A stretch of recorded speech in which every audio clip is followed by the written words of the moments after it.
మన ప్రభు అయిన యేసుక్రీస్తు నామములో ఈ ఉదయకాలము మీ అందరికీ హృదయపూర్వకమైన వందనాలు తెలియజేస్తున్నాం. దేవుని వాక్యము హెబ్రీయులకు రాసిన పత్రిక 7వ అధ్యాయము 25వ వచనాన్ని చదువుతున్నాం. ఆయన తన ద్వారా దేవుని యొద్దకు వచ్చు వారిని పక్షమున జ్ఞానము విజ్ఞాపన చేయుటకు నిరంతరము జీవించుచున్నాడు కనుక వారిని సంపూర్ణంగా రక్షించుటకు శక్తిమంతుడై ఉన్నాడు. యేసుక్రీస్తు ఈయన ద్వారా దేవుని యొద్దకు వచ్చే వారి యొక్క పక్షమున విజ్ఞాపన చేయటమే కాదు, కానీ నిరంతరము జీవించినట్లుగా వారిని సంపూర్ణముగా రక్షించుటకు శక్తిమంతుడై ఉన్నాడు. యేసుక్రీస్తు సంపూర్ణముగా రక్షణ పొందటానికి శక్తిమంతుడై ఉన్నాడు. ఈరోజు సంపూర్ణమైన రక్షణ కలిగి ఉన్నారా? చాలామందిని చూస్తుంటాం.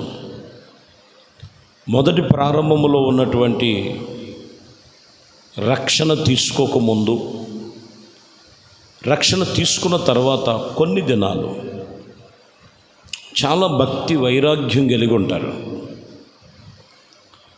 తొదకు కొన్ని బలహీనతలే కావచ్చు, కొన్ని శరీరేచ్ఛలే కావచ్చు, కొన్ని లోక సంబంధమైనవి కావచ్చు. వీటి విషయంలో రక్షణ సంపూర్ణత చేసుకోలేక సగం భక్తిగా ఉండటం వలన అవిశ్వాసానికి సూచనగాను బలహీనతకు సూచనలుగా ఉన్నాయని వాక్యం చెప్తున్నమాట. కాబట్టి వారు సంపూర్ణముగా రక్షించుటకు శక్తిమంతుడై ఉన్నాడు. యేసుక్రీస్తు నిన్ను సంపూర్ణముగా రక్షించగలిగిన వాడు. రక్షణలో సంపూర్ణత కలిగి ఉండాలి. కీర్తనలో 44వ కీర్తన 4వ వచనం ఉంటుంది. దేవా, నీవే నా రాజువు, యాకోబునకు పూర్ణ రక్షణ కలుగు జ్ఞానమును వారికి కలుగు చేశావు, జ్ఞాపకం ఉంచుకొనమని వాక్యం ఇక్కడ చెప్తున్నమాట. పూర్ణ రక్షణ దేవుడి మీదే డిపెండ్ అయ్యి, దేవునితోనే ఉండి, దేవుని సన్నిధిలో మనము చాలా జాగ్రత్తగా ఇచ్చిన రక్షణను, ఇచ్చిన సంఘాన్ని, ప్రార్థనలో ఆత్మీయతలో నిన్ను నడిపించిన దైవజనులను నీవు ఎన్నడూ విడవకుండా దేవుని సన్నిధిలో నువ్వు ఆత్మీయతలో కట్టుకోవాలి. పూర్ణ రక్షణ అంటే అదే. చాలామంది రక్షణ పొందుతారు చెప్తున్నారు, కానీ బాప్టిజం తీసుకున్న చోట వాళ్ళకు ప్రార్థన నేర్పించిన దైవజనులు ఎన్నో ఇబ్బందుల్లో, శోధనలో ఉన్నప్పుడు కన్నీరు విడిచి ప్రార్థన చేసినటువంటి సేవకులను ఈరోజు వాళ్ళకు అనుకూలంగా ఉంటే మా పాస్టర్ గారు మా అంత గొప్పవాళ్ళు లేడని చెప్తుంటారు. వాళ్ళకు అనుకూలంగా లేకపోతే ఆయన తునీకరించి వేరే ఆలోచన. ప్రియమైన దేవుని బిడ్డలారా, వాక్యము చెబుతున్న మాట, గర్దింపు ఎక్కడుంటుందో ప్రేమ అక్కడ ఉంటుంది. నువ్వు పూర్ణ రక్షణ కలిగి ఉండాలంటే సంఘములో, ఉపదేశించే సేవకులలో, దేవుని ఆత్మచేత నింపబడిన సంఘములో నీవు నియమించబడినటువంటి రీతిగా ఉన్నప్పుడు పూర్ణ రక్షణ నీకు కలుగుద్ది. వాక్యం చెప్తున్న మాట. కీర్తనలోని 68వ కీర్తన 20వ వచనంలో, దేవుడు మా పక్షమున పూర్ణ రక్షణ కలుగు చేయు దేవుడై ఉన్నాడు. మరణమును తప్పించుటకు ప్రభు వైన యెహోవా వశములో ఉన్నదని వాక్యం చెప్తూ పూర్ణ రక్షణ కలుగు చేయగలిగిన దేవుడై ఉన్నాడు. పూర్ణ రక్షణ ఆయన కలుగు చేస్తారు. ఆయనకి అసాధ్యమైనది, ఆయనకి విరోధమైనది ఏమీ లేదు. దేవుని గురించి తెలుసుకో, వాక్యం విను, వాక్యం చేత నీ నడత సరిచేసుకో. దేవుని సన్నిధిలో నీవు ఆత్మీయతలు కట్టుకు మనుషుల వైపు చూడొద్దు, వారి వైపు వీరి వైపు కాదు, దేవుడు వాక్యం వైపు చూడు. అప్పుడు నీకు ఆయన పూర్ణ రక్షణ కలుగు చేయగలిగిన దేవుడు. మత్తయి సువార్తలో 7వ అధ్యాయము 37వ వచనములో ఆయన సమస్తమును బాగుగా చేయుచున్నాడు, చెవిటివారు విన్నట్లుగాను మూగవారు మాట్లాడినట్లుగాను చేయుచున్నాడని చెప్పుకొని ఇదిగో అపరిమితముగా ఆశ్చర్యపడిరి అని రాయబడింది. యేసుక్రీస్తు పూర్ణంగా బాగు చేస్తున్నాడు ఒక్కొక్కరిని. ఆయన చేసే ఆశ్చర్యమైన కార్యాలు అవధులు లేనంతగా అపరిమితముగా ఆశ్చర్యపడినట్లుగా ప్రజల ఎదుట దేవుడు ఆశ్చర్యమైన కార్యాలు చేస్తున్నాడు. కాబట్టి ఆయన సమస్తమును బాగు చేసే దేవుడు. ఆయన గురించి మనం తెలుసుకొని ఆయన యందు మారు మనసు పాప క్షమాపణ కలిగి సంపూర్ణమైన రక్షణలోనికి రావాలి. అప్పుడు ఆయన నిన్ను రక్షించుటకు శక్తిమంతుడై ఉన్నాడు. నిన్ను రక్షించుటకు శక్తిమంతుడు. ఆయన యొద్దకు వచ్చి ఆయనతో నిబంధన చేసుకొని నీలో ఉన్న లోపములు సరిచేసుకొని దేవునికి పూర్ణమైనటువంటి రక్షణ కలిగి పరిపూర్ణమైన జీవితం జీవిస్తున్నప్పుడు ఎటువంటి పరిస్థితుల్లో నుంచైనా ఆయన విడిపించటమే కాదు, ఆయన పూర్ణముగా నిన్ను రక్షించగలిగిన సమర్థుడు, శక్తి కలిగిన వాడై ఉన్నాడు. అపోస్తుల కార్యములలో 4వ అధ్యాయము 12వ వచనములో మనం చదివితే అక్కడ రాయబడిన మాటలు చూడొచ్చు.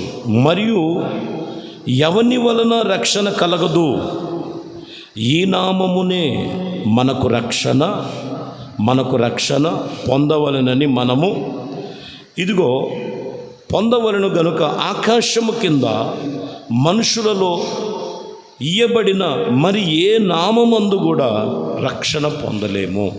గుర్తుంచుకోవాలి. ఎవని వల్ల మనకి రక్షణ లేదు లోకములో.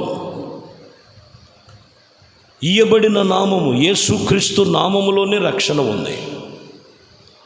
ఇయ్యబడినటువంటి యేసుక్రీస్తు నామములో రక్షణ ఉన్నదని మనము తెలుసుకొని ప్రియమైన దేవుని బిడ్డలారా, వాక్యం చెప్తున్నటువంటి ఈ మాటల్లో మనము గమనించాలి. రాయబడినట్లుగా ఇదిగో ఆయన నామములోనే నీకు రక్షణ కలిగి ఉండాలి. అన్ని నామముల కన్నా పైనామము యేసుక్రీస్తు నామం. ఆ నామములో నువ్వు రక్షణ పొందుటకు నువ్వు సిద్ధ మనస్సు కలిగి, సిద్ధపాటు కలిగి, నువ్వు తీర్మానం కలిగి ఉండాలి. లేదంటే అంతకుముందు నేను రక్షణ పొందుకొని ఉన్నాను అని అంటే ఇదిగో రక్షణ పొందుకున్న నీవు పూర్ణమైన రక్షణలో నువ్వు నిలిచి ఉండేవారుగా ఉండాలని నిన్ను హెచ్చరిక చేస్తున్నారు. హెబ్రీయులకు రాసిన పత్రికలో మనము గమనించినప్పుడు 10వ అధ్యాయము 38, 39 వచనాలు చదువుతున్నాము. నా ఎదుట నీతిమంతుడైన వాడు విశ్వాస మూలముగా జీవించును గాని అతడు వెనుకకు తీసిన ఎడల అతని యందు నా ఆత్మకు సంతోషం ఉండదు. అయితే మనము నశించుటకునే వెనుకకు తీయవారము కాము, కానీ ఆత్మలు రక్షించుకున్నటకు విశ్వాసము కలిగిన వారమై ఉన్నాము. పౌలు గారు ఇక్కడ చెప్తున్నారు, నా యందు నీతిమంతుడైన వాడు విశ్వాసం మూలముగా జీవించాలి. విశ్వాసం మూలముగా జీవించాలి. కానీ వెనకకు తిరిగినట్లయితే వాని మీద నా ఆత్మ సంతోషం ఉండదు. అంతేకాదు ఇదిగో వెనకకు తిరిగేవాడు నశించిపోవటానికే కానీ అయితే ఆత్మలు రక్షించుటకు విశ్వాసము కలిగిన వారమై ఉండాలి. విశ్వాసాన్ని దేనికి సూచనంటే నీ ఆత్మను నువ్వు రక్షించుకొనటానికి విశ్వాసం, దేవుడి మీదే విశ్వాసం, ఆత్మీయతలోనే విశ్వాసం. వీటి విషయంలో వెనక్కి తిరగకూడదు, వెనక్కి తీయకూడదు. రక్షణ పొందుకోమంటే వెనక్కి తీయకూడదు, దేవుని సన్నిధికి రావటానికి వెనక్కి తీయకూడదు. వాక్యం నీతో మాట్లాడుతున్నప్పుడు నాతో కొన్నిసార్లు చూడండి, ఆశీర్వాదాలు వచ్చినప్పుడు మాత్రం ఎగిరెగిరి చప్పట్లు కొడతారు. కొన్ని హెచ్చరికలు వచ్చినాయి అంటే అన్నీ నా గురించి చెప్తున్నారు వీళ్ళు అని వాళ్ళు వెనకకి తెస్తుంటారు. చాలా జాగ్రత్తగా గమనించాలి. విశ్వాసము నీలో ఉండాలి.